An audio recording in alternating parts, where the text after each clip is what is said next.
آج کل موتیں اچانک آ رہی ہیں۔ حضور نبی رحمت صلی اللہ علیہ وسلم نے اچانک موت سے پناہ مانگی، اللہم انی اعوذ بک من الموت الفجاۃ، اے اللہ اچانک موت سے تیری پناہ مانگتا ہوں۔ حضرت یعقوب علیہ السلام وعدہ لیا ہوا تھا حضرت اسرائیل علیہ السلام سے کہ میری روح قبض کرنے کے لیے اچانک نہیں آنا، پہلے کوئی قاصد یا کوئی پیغام بھیج دینا تاکہ میں موت کی تیاری کروں۔ ایسا ہی ہوا۔ حضرت اسرائیل علیہ السلام ایک دن حاضر ہوئے، پوچھا کہاں آئے ہو، کدھر آئے ہو؟ کہا میں قبض روح کے لیے آیا۔ کہا تم نے تو وعدہ کیا تھا کہ پہلے کوئی قاصد یا پیغام بھیجوں گا، تم نے نہ کوئی قاصد بھیجا نہ پیغام بھیجا۔ کہا حضرت آپ کے سامنے کتنے لوگوں کی موت واقع ہوئی ہے، یہ میرا قاصد نہیں تھا تو اور کیا تھا۔ آپ کی داڑھی میں سفید بال آ گئے، یہ میرا قاصد نہیں تھا تو اور کیا تھا۔ آپ کی آنکھوں میں سفیدی اتر آئی ہے، یہ میرا قاصد نہیں تھا تو اور کیا تھا۔ تو لوگوں کی موت ہمارے لیے سامان عبرت ہے، یہ ہمارے لیے پیغام ہے موت کا۔ داڑھی میں سفید بال آنے لگے تو سمجھ لو موت کا قاصد آ گیا۔ حضرت عمر فاروق رضی اللہ تعالیٰ عنہ صبح و شام دوپہر ایک ملازم آ کے آپ کو کہتا اے عمر موت کو نہیں بھولنا، کپ کپا کے رہ جاتے، اپنا محاسبہ کرتے، توبہ کرتے۔ 2-3 مرتبہ دن میں وہ حاضر ہوتا۔ ایک دن وہ آیا، آپ نے اس کو مشاہدہ دیا، کہا میاں آج کے بعد نہیں آنا۔ حضرت مجھ سے کوئی گستاخی ہوگی؟ کہا نہیں۔ تو پھر کیا ماجرا ہے، مجھے چھٹی کیوں کروائی جا رہی ہے؟ تو حضرت عمر فاروق نے داڑھی پہ ہاتھ رکھا، ایک بال الگ کیا، وہ بال سفید ہو چکا تھا۔ کہا میاں اب تیرے آنے کی ضرورت نہیں ہے، یہ بال ہی مجھے چین سے نہیں بیٹھنے دے گا، ہماری تو پوری داڑھی سفید ہو جائے۔ میاں محمد بخش عارف کھڑی رومی کشمیر نے کیا خوب کہا تھا، ہڈیاں کمبن گوڈے کھڑکن تے اڑ گیا لک تیرا، اجے بھی بدیوں باز نہ آئوں جیو مدد دلیرا۔ یا ایھا الانسان ما غرک بربک الکریم، اے انسان تجھے کریم رب سے کس نے غافل کر دیا ہے؟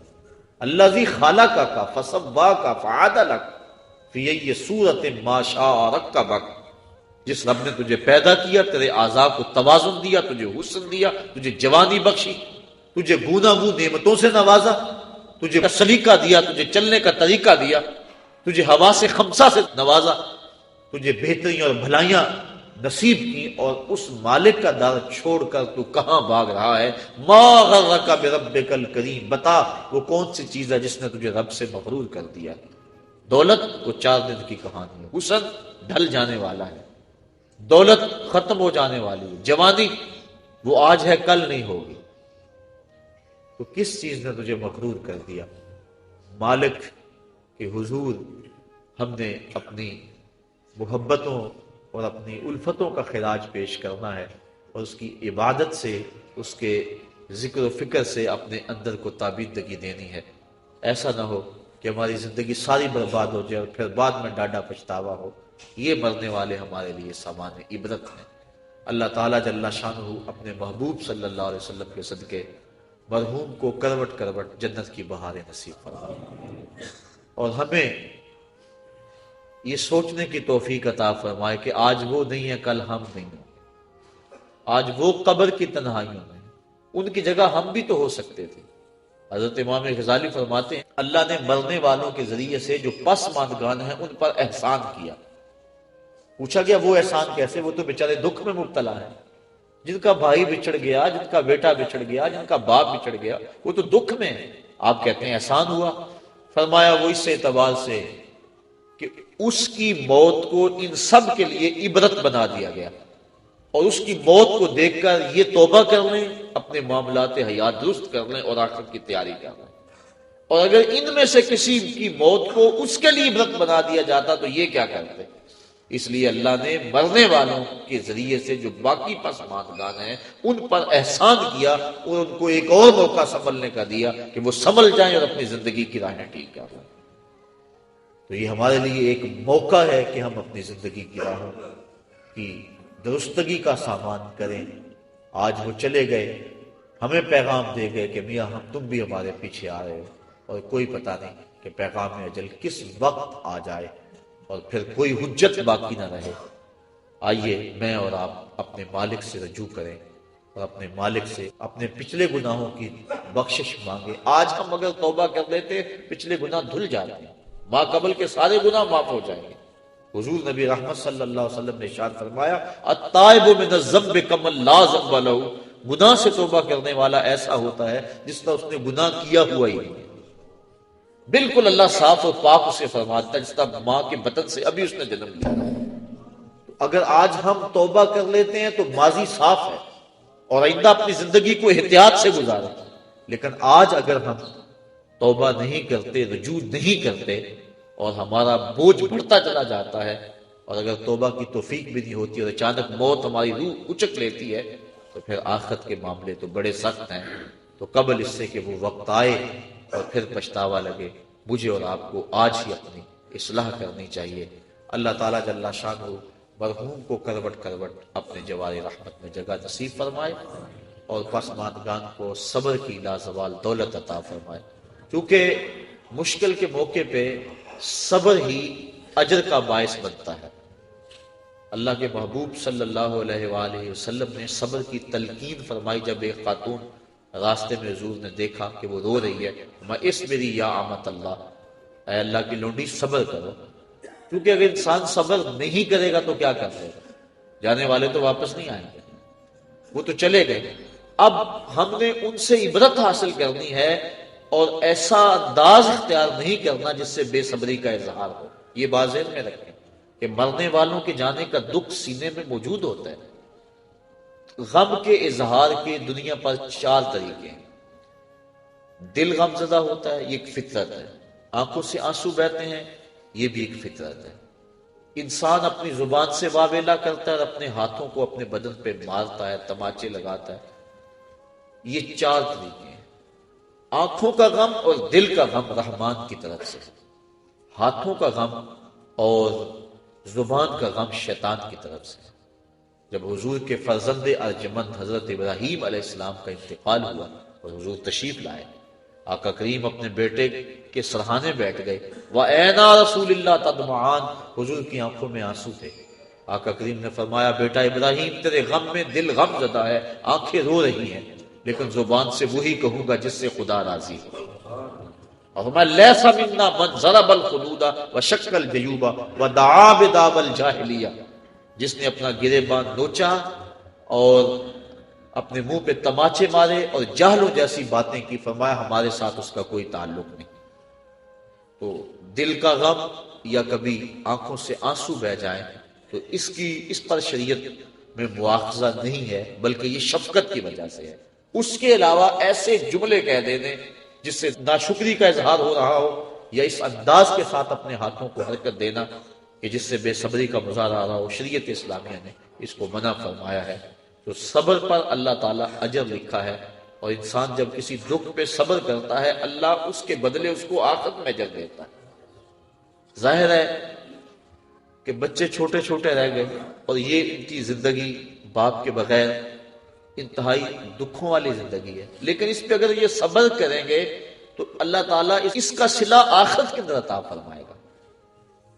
اللہ کے محبوب صلی اللہ علیہ وسلم کی خدمت میں خاتون حاضر ہوئی، عرض کی حضور میں مرگی کے دوروں میں مبتلا ہوں اور گر پڑتی ہوں جس سے میرا سطر بھی کھل جاتا ہے، تو آپ میرے لیے دعا کریں کہ میری یہ بیماری ٹھیک ہو جائے۔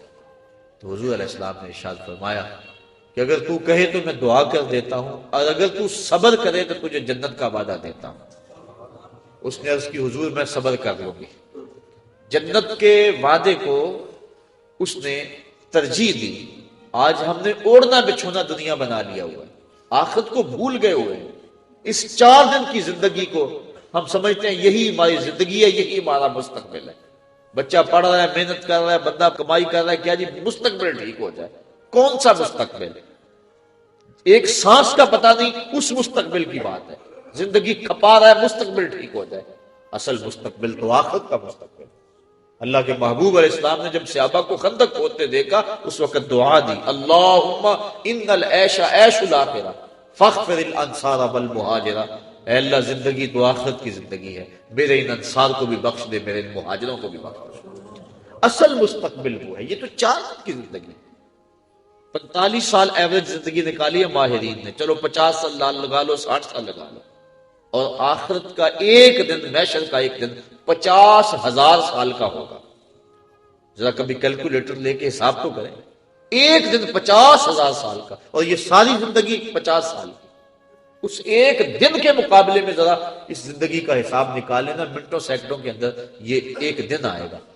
تو انسان اس کو سنوارنے کے لیے اس کو برباد کر لے جو نہ ختم ہونے والی، یہ تو کٹ ہی جائے گی، دکھوں میں کٹی پھر بھی کٹ ہی جائے گی۔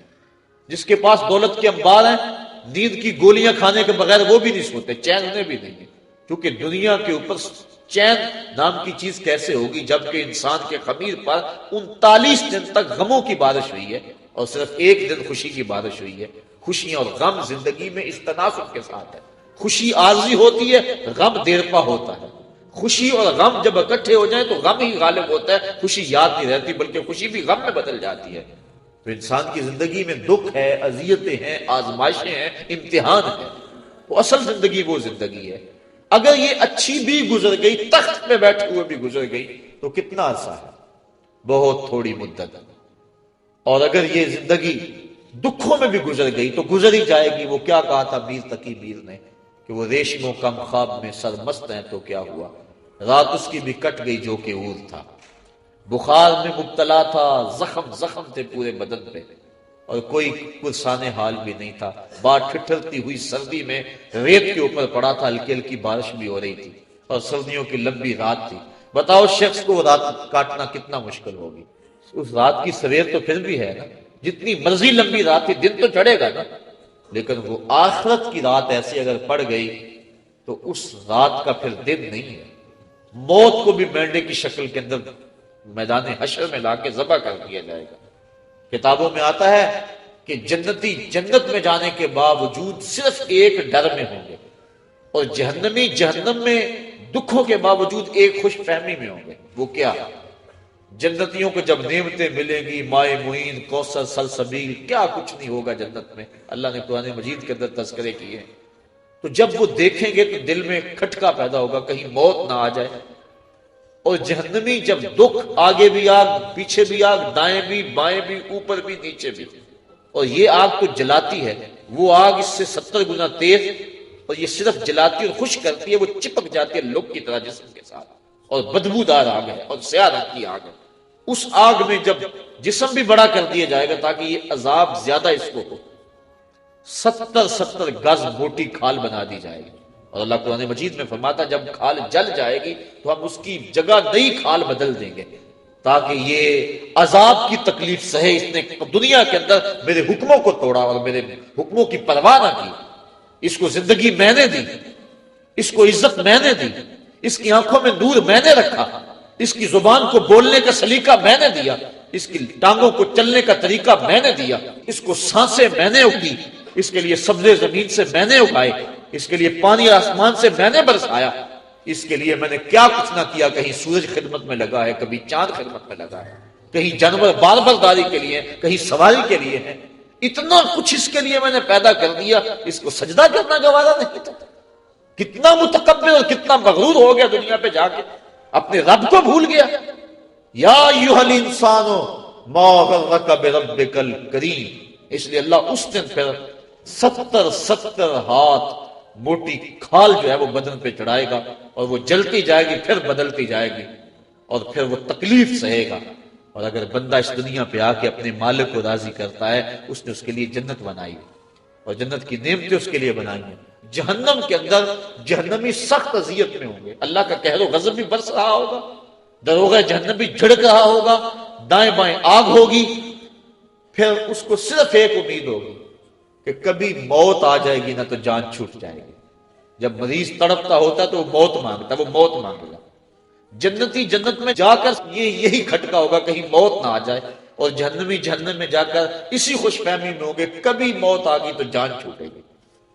پھر اللہ تعالیٰ حشر کے میدان میں لائے گا موت کو ایک مینڈے کی شکل میں، حضرت یحییٰ علیہ السلام کے ہاتھوں میں چھری دے گا، اور جنتی جنت سے اور جہنمی جہنم سے لمبی لمبی گردنیں نکال کے دیکھیں گے، اور پھر ان کے سامنے موت کو ذبح کر دیا جائے گا۔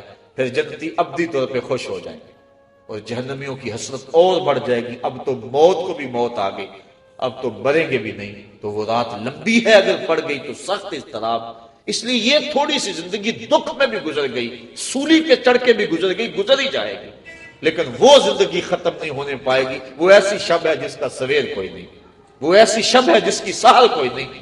تو اگر اس زندگی کو برباد کر دیا اور اس کو سنوار دیا، پہلے تو یہ سنورنے کا یقین ہی نہیں ہے نا، چین ہے ہی نہیں، ہوگا بھی چین، تخت پہ بھی گزار دیا تو پھر آگے ایک ایک چیز کا حساب ہونا ہے. وہ بادشاہ پھولوں کی سیج پہ سویا کرتا تھا نا. اللہ اکبر. لونڈی روزانہ پھولوں کی سیج بچھاتی. ایک دن لونڈی کے دل میں آیا بادشاہ مدت سے پھولوں بڑی سیج پہ سوتا ہے، پتہ نہیں کیا لذت ہے، میں بھی تو لیٹ کے دیکھوں کیا مزہ ہے. سیج تیار کی اور اس کے اوپر لیٹ گئے. ابھی لیٹی ہی تھی، سارے دن کی تھکی تھی بیچاری، نیند آ گئی. جب نیند آئی بادشاہ وقت پہ کمرے میں داخل ہوا، دیکھا میری سیج پہ لونڈی سوئی ہوئی، غصے سے لال پیلا ہو گیا. ایک لونڈی کو یہ جرأت کہ بادشاہ کی سیج پہ سوئے. اس نے جلاد کو بلایا کہ اس کو یہیں سے پکڑو، الٹا لٹکا دو اور اتنے کوڑے مارو کہ اس کی روح نکل جائے، تاکہ لوگوں کو یہ عبرت ہو جائے کہ بادشاہوں کی سیج کتنی مقدس ہوا کرتی ہے، باقی ملازمین بھی جان لیں. لونڈی کو پکڑا گیا اور الٹا لٹکا کے جلاد کوڑے برسا رہا ہے. وہ چیختی ہے، چلاتی ہے، روتی ہے.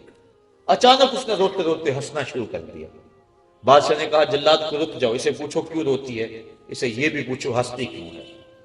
جلاد نے پوچھا لونڈی بتا تو کیوں روتی ہے، اور یہ بھی بتا تو ہنستی کیوں ہے. اس نے کہا روتی تو میں اس لیے ہوں، جب کوڑا لگتا ہے میری جان نکلنے کو آتی ہے. تو کہا پھر ہنستی کیوں ہے؟ کہا میں یہ سوچ کے ہنستی ہوں کہ چند لمحوں کے لیے سیج پہ سوئی اور اتنی تکلیف پہنچ رہی ہے، جس کو عمر ہوگی سوتے ہوئے اس کا کیا بنے گا. تو آج ہم چاہتے تو یہ ہیں کہ مالک کو بھول جائیں اور زندگی کی عیش اپنا لیں، لیکن کل قیامت کے دن ایک ایک چیز کا حساب دینا ہوگا. حضرت امام جعفر صادق کہتے ہیں یہ میرا تو ٹھنڈا پانی پینے کو دل نہیں کرتا کہ قیامت کے دن کبھی اس کے حساب میں جکڑا نہ جاؤ. تو بزرگوں نے کیسی کیسی احتیاطیں کی ہیں اور ہم کیسے غافل ہیں. تو صاحبو یہ زندگی، یہ موت اللہ نے ہمارے لیے آزمائش بنائی. وہ دیکھنا چاہتا ہے کہ میرا کون سا بندہ کیسے عمل کرتا ہے. خلق الموت والحیات لیبلوکم ایکم احسن عملا. کون سا بندہ کیا عمل کرتا ہے. ہم نے اچھے عمل کر کے، اصل ہماری زندگی آخرت کی زندگی ہے جو نہ ختم ہونے والی ہے. دو گھر ہیں، دوزخ اور جنت. اللہ نے قرآن مجید کے اندر دونوں کے نقشے بیان کر دیے. ہمیں راہیں دے دی، ہمارے اعضاء کو دونوں راستوں میں چلنے کی سکت دے دی اور پھر اختیار دے دیا چاہے ادھر چلو چاہے ادھر چلو. اب ہم نے سیدھی راہوں پہ سفر کر کے اپنے مالک کی رضا حاصل کرنی ہے. اللہ تعالیٰ جل شانہ برادرم عبدالرشید صاحب مرحوم کو کروٹ کروٹ جنت کی بہاریں عطا فرمائے.